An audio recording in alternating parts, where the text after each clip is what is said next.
All right, popping back in, party people, for another segment with the pundits of pugilism. Before we jump into this, I want to make sure that you like and subscribe to this channel so that you get all the alerts. And as we get those subs up, we're going to be able to create more content because I know y'all are savoring at the moment. And, you know, we're the most erudite boxing channel on the net, and we want to keep giving y'all this hot content. So we're going to talk about the um the Haney camp at this time, and they have basically went after the New York Commission, and they are looking to have the Devin Haney decision loss against Ryan Garcia overturned. So they're not looking because the natural kind of results from somebody testing positive for PEDs with the fight would be considered a no contest, or at least this is if you pop like for marijuana, or if it's like illegal or something like that, it'll be declared a no contest. But they're looking to have this decision overturned and actually declare Devin Haney the winner of the fight, and it's on three conditions. All right. So one is they claim weight manipulation, in that Ryan Garcia was overweight by 3.2 pounds, giving him an unfair advantage when the fight was contractually agreed at 140.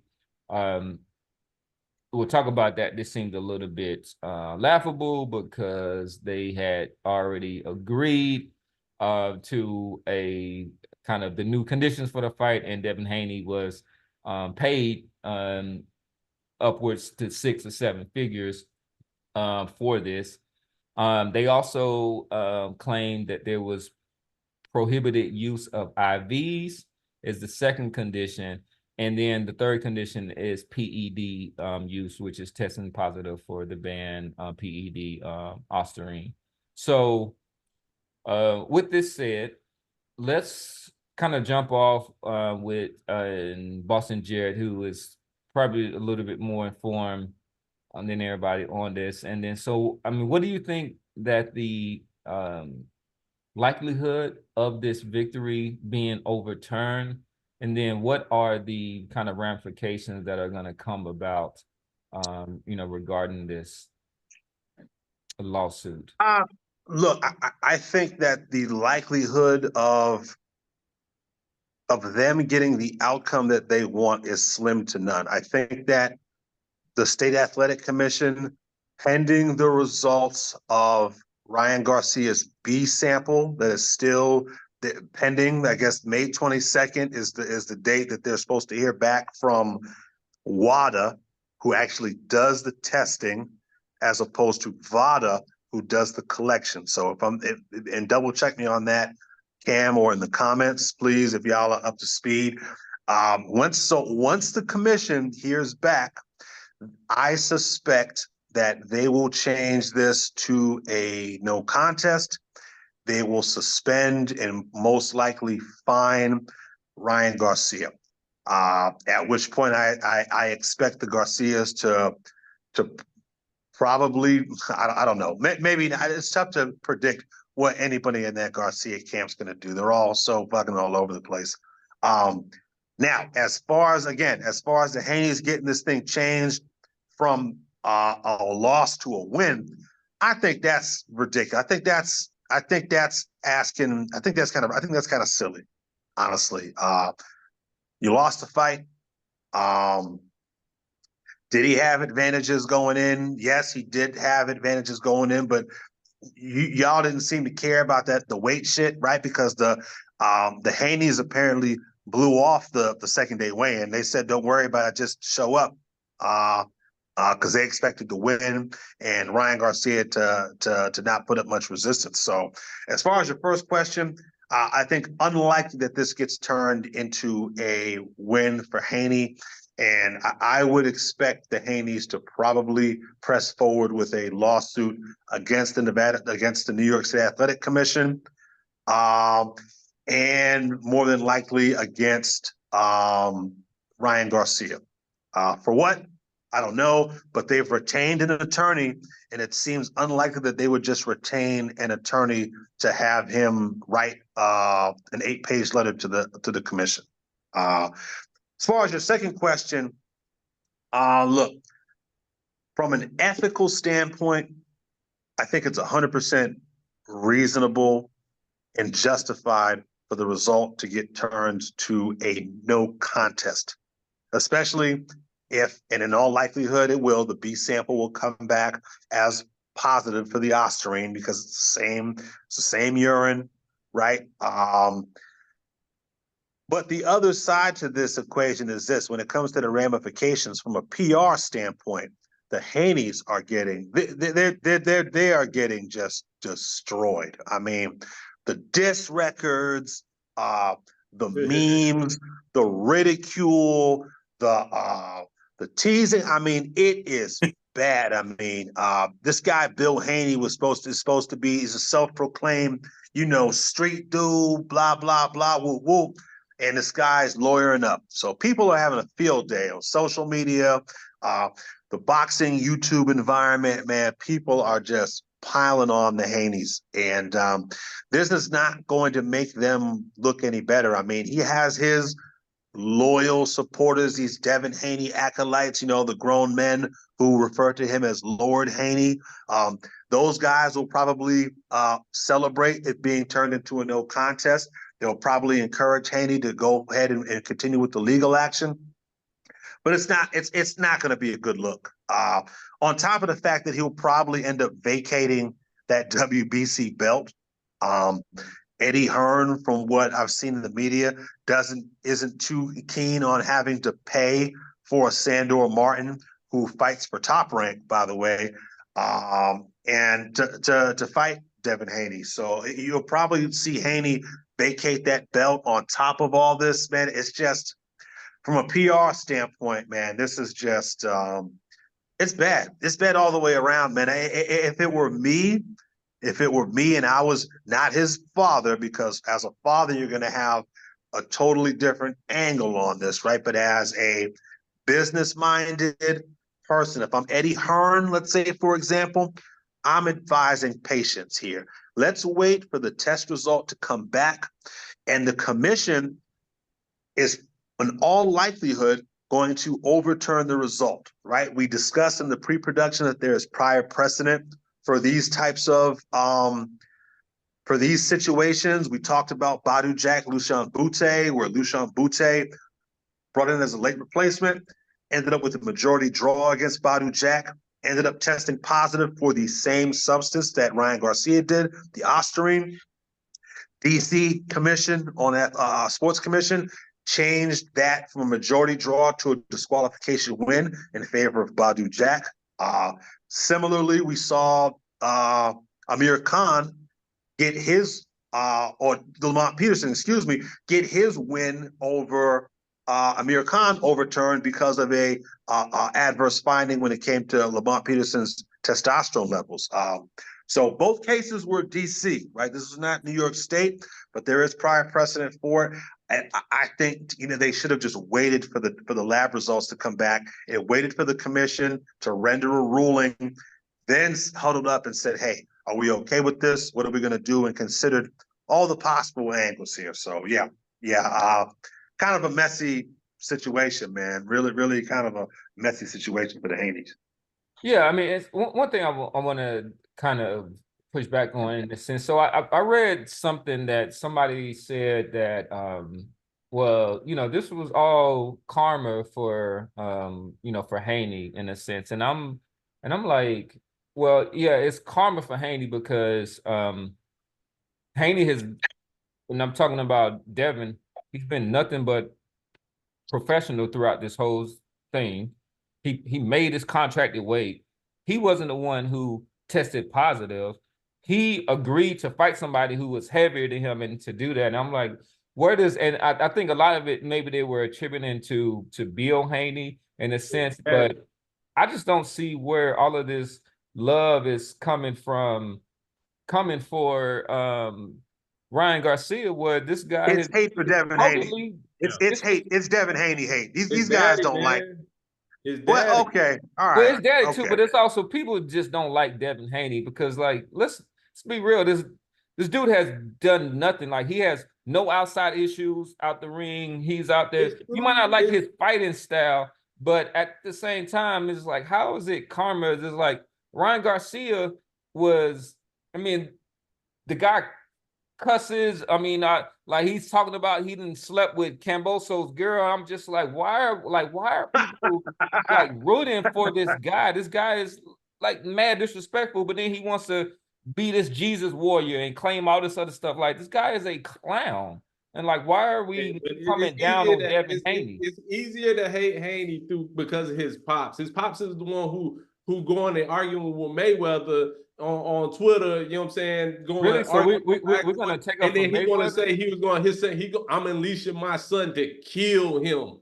To kill him. This is gonna be a legal execution type shit, man. It's his daddy. He got his ass whooped for his daddy, and then motherfuckers is gonna come after him after this because of his daddy. Haney as a person, yeah, you don't never hear from him. You hear from his daddy, and that's why most people hate Haney, to be honest. Yeah. I've said before that Bill Haney is more Bobby the Brain Heenan or Jimmy Hart than he is a respectable boxing manager. He's more Bobby the Brain Heenan than he is Aegis Klimas or Lou DeCubas or Lou DiBella or any of these guys who are serious, respected managers or boxing people. He's not. He's a carnival barker. He gets on these YouTube channels and says all kind of crazy shit. And anyway, I already go ahead, Randy, and the rest of you guys. I'm sorry, I know I talked a lot already. It's funny that Boston that you said vacate, man, because it was probably like right after the fight that most of you guys were saying that he should vacate and start back over. And then it was the WBC last week said that Sandor Martin is mandatory. I mean, did we say that? I mean, vacate and be a welterweight. You think? No, vacate and have some options, right? Because right now he's got Sandor Martin up next, and then Gary Antoine Russell right after, and they don't not need them Gary Russell problems. So yeah, he's a pride thing. He's gonna give away your championship. I don't. Yeah, I don't agree with that. I don't know if I don't agree with that. It was said like 2 weeks ago to vacate and then start back over. But I think it's his pride that's going to keep him the champion and say, hey, I'm still the champion. I'm still the champion. But I don't. Yeah, that's leverage. He's still the champion. Nobody ever took my belt. Yeah, but then he got a mandatory against Sandor, and then you know what I'm saying. I'm fighting Sandor Martin. Sandor Martin. That's not going to be easy. That's not going to be an easy fight. Yeah, but you ain't gonna get concussed. Nah, but you might not look good. You don't know how he's gonna come back at the end of the year after getting beat silly. It's the best possible fight for him out of all the top guys. It is the best possible fight. That is. But it ain't no easy fight. If I'm looking to ease my fighter who got bruised by a shocking left hook that just came out of there, I want to fight Sandor Martin. Like, it's not gonna be. It's gonna be a chess match and all of that. Is not gonna be aesthetically pleasing for the audience, but there's gonna be little to almost no danger of you being knocked out in that fight. But they're so business minded over in that camp, and maybe that will change after this, because they should have fought Sandor Martin to begin with, and then they should have gone after a Teofimo Lopez or maybe of Subriel Matias. Now, in hindsight, fighting Subriel Matias looks crazy, right? But the whole reason they engineered this fight with Ryan Garcia was to build this kid's cachet, to put him in a position to go after Tank Davis again, who's not even in his fucking division, right? I mean, that was the whole reason for this. Sandor Martin's been the mandatory. They could have fought this kid, Sandor Martin, probably beaten him and not the aesthetically the most pleasing fight, but he wouldn't have gotten his ass kicked by Sandor Martin. And he's still in a position for a unification fight with Matias, or maybe even a Teofimo Lopez or maybe Isaac Pitbull Cruz. Those are probably far-fetched, but definitely a Matias. It might have been a blessing that he did lose, because Matias will really hurt this kid. So probably better that he lost to Ryan. I hope he saved his money from his Garcia fight, because this shit, man, the bid for this probably gonna be like $50. They're gonna have this shit at Pentagon City Mall. What, the Sandor Martin fight? Yeah, Sandor and Martin. Ain't nobody paying for that shit. It ain't better What? not be you. Well, I mean, they'll probably go back to Oakland. They'll probably go back to Oakland. I guess. I think he's good, you know, as long as his father is not, you know, taking advantage of him. Been taking off, man. He made 30, 40 million out there. That's a nice little chunk. I hope he's saving it, because shit, he ain't getting a million. We didn't get Dave's take on this. No, yeah, we're gonna I'm bringing Coach in now. So what are your thoughts on the likelihood of a disqualification for Ryan Garcia, which would give Devin Haney the actual W over Ryan Garcia? I don't know, man. I mean, I think if they overturn it, man, I mean, you maybe no contest or whatever, bro. You know, that, you know, we with that we just kind of got to see. Be honest with you, man. I mean, you just, you know, I no contest is what I think, you know.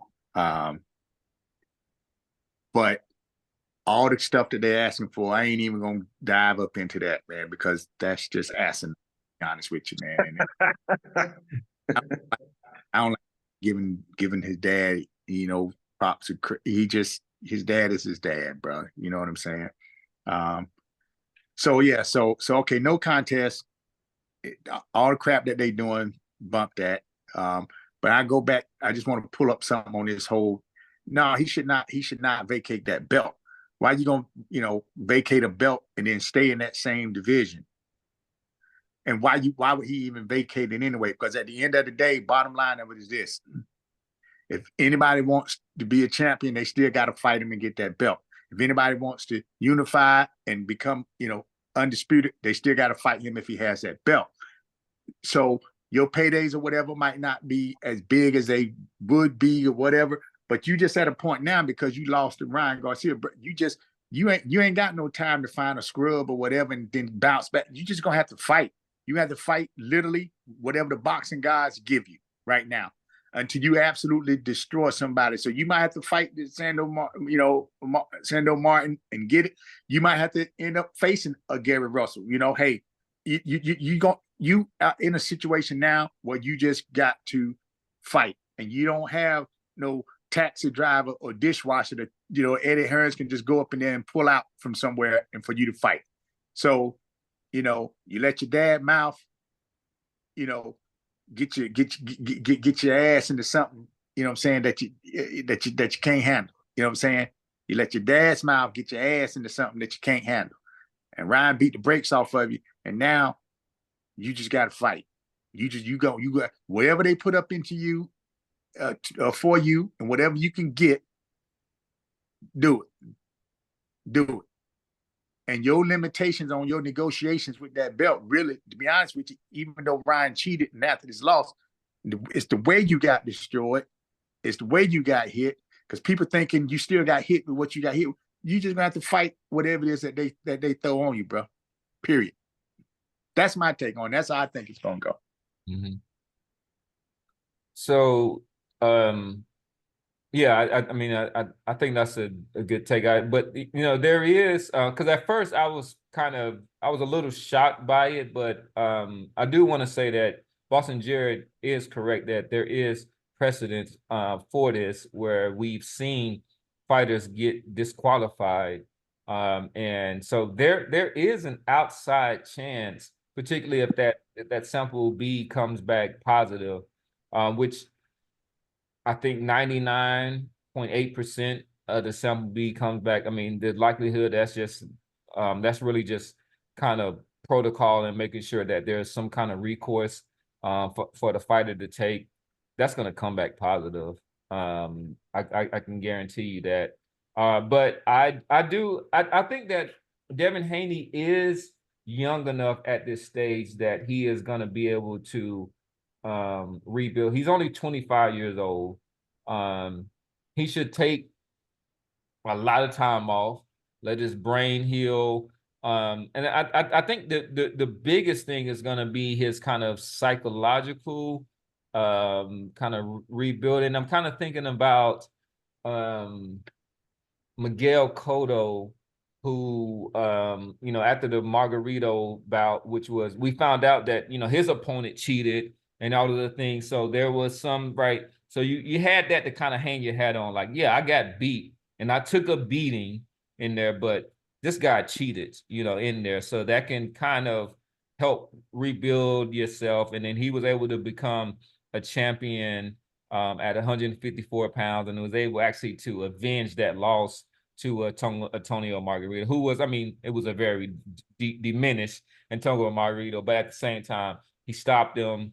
He swole his face up, which was, he had that kind of eye, that lingering eye condition. But I think that there is an opportunity for him to rebuild his image and come back. His father is not doing him any favors at this time. Well, his dad's been pretty quiet. His dad's kept a low profile since the loss. Nobody's heard from him. Well, no, but he came out the next day and made a statement or whatnot. He was like, "Oh, did he? Okay, yeah." He came out the next morning. It was just like, we hear this, and not only that, but he went rounds with Floyd Mayweather, which I don't blame him. Like, Floyd Mayweather. Oh, that's right. I forgot about that shit. I'm sorry. I forgot about that. Knew what he was doing, and in a sense like that. And you could just feel the smirk, what I'm saying, that Floyd had, that was just like, because he wanted to sign Haney. What I'm saying, they didn't do that because he wanted to put Haney on some type of a monthly retainer fee in a sense like that, but he was basically going to be owning Haney and kind of taking and every time Haney got paid, he was going to be paying Haney from that, and Haney didn't want to do that in a sense. But Floyd was almost gleeful in talking to like Bill Haney. Yeah. Oh yeah, he was. Damn, I can't believe I totally forgot about that. I thought that was before somehow. Wow, totally forgot that was afterwards. Yeah. Floyd was like, Floyd was like, do you need some help? You know what I'm saying? He was like, nah, we good. He was like, no, you need some help the other night. And he was just waiting to say that. And it was just like, wow, that's like way to beat, what I'm saying, kick somebody while they're down, Floyd. There you go. Captain Crab in a bucket. God, he was just like, I think every time, what I'm saying, I think, but just wait till, like, if Tank loses his O, oh my, you might see Floyd do black flips and everything, because that's what he go, that's what he can hang his hat on. I'm 50 and 0 or whatnot. Like him and Tank going at it and stuff like that. So Tank don't fight enough to come close to that 50 and 0. And no, it's not that, but it's just that if Tank can retire undefeated, he can say that. Like the 50 and 0, he's not worried about that. But Floyd, it's just the fact if he lose that O, and then Floyd can like hang that over him, he is just gonna. That's what he lived for now, right? So he can't get he can't get the spotlight, He like them old what is them, the Miami Dolphins football team. Exactly. Like every time a football team lose or whatnot, they go celebrate, like pop this champagne. Yeah. They literally, so that's what I think there's a 1972. I think the Miami Dolphins and stuff, the last undefeated team. So all right, but with that said, before we end this segment, anybody want to leave their kind of lasting remarks about Devin Haney and Bill Haney and their lawsuit against Ryan Garcia? All right. Well, we're gonna wrap this up and stay tuned. We got one more segment for y'all tonight. You know what I'm saying? We coming with the the content at this point. All right then. Yeah, so it is, it was, I hit on the head. It was the 1972 Miami Dolphins or whatnot. So that's what we're gonna start calling Floyd. 72 Dolphin asshole. All right.